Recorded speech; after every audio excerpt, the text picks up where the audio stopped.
Section 10, evidence of written agreements. When the terms of an agreement have been reduced to writing, it is considered as containing all the terms agreed upon, and there can be, as between the parties and their successors in interest, no evidence of such terms other than the contents of the written agreement. However, a party may present evidence to modify, explain, or add terms of the written agreement if he or she puts in an issue in a verified pleading. An intrinsic ambiguity, mistake, or imperfection in the written agreement. B. The failure of the written agreement to express the true intent and agreement of the parties thereto. C. The validity of the written agreement, or the existence of other terms agreed by the parties or their successors in interest after the execution of the written agreement. The term agreement includes wills. 4. Interpretation of documents, Section 11. In Section 11, interpretation of writing according to its legal meaning. The language of a writing is to be interpreted according to the legal meaning in bears in the place of its execution, unless the parties intended otherwise. Section 12, instrument constructed so as to give effect to all provisions. In the construction of an instrument where there are several provisions or particulars, such as construction is, if possible, to be adapted as well give effect to all. Section 13, interpretation according to intention, general and particular provision.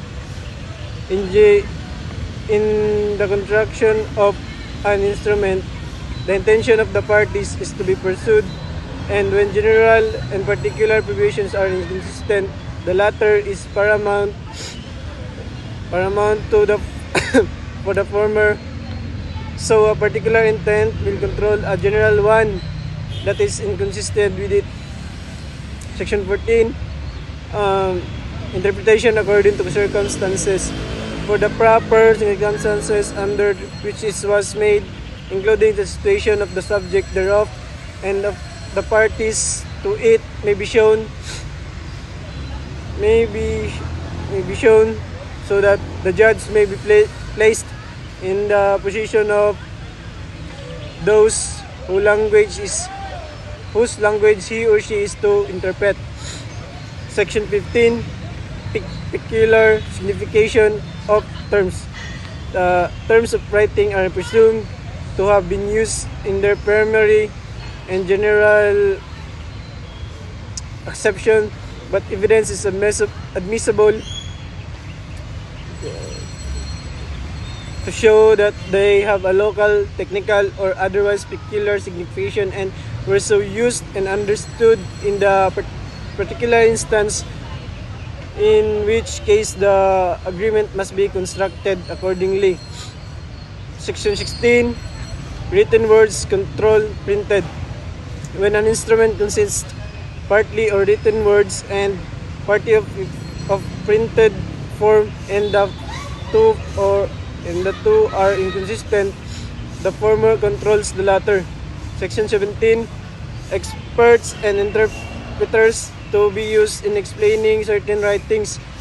When characters in which an instrument is written are difficult to be deciphered, or the language is not understood by the court, the evidence of person skilled in deciphering the characters who understand the language is admissible to declare the characters or the meaning of the language. Section 18, of two construction which prepared. When the terms of an agreement have been intended in a different sense by the different parties to it, that sense is to prevail against either party in which he or she supposed the other understood it, and when different construction of provision are otherwise equally proper. This that is to be taken which is the most favorable to the party in whose favor the provision was made. Section 19, construction in favor of natural light.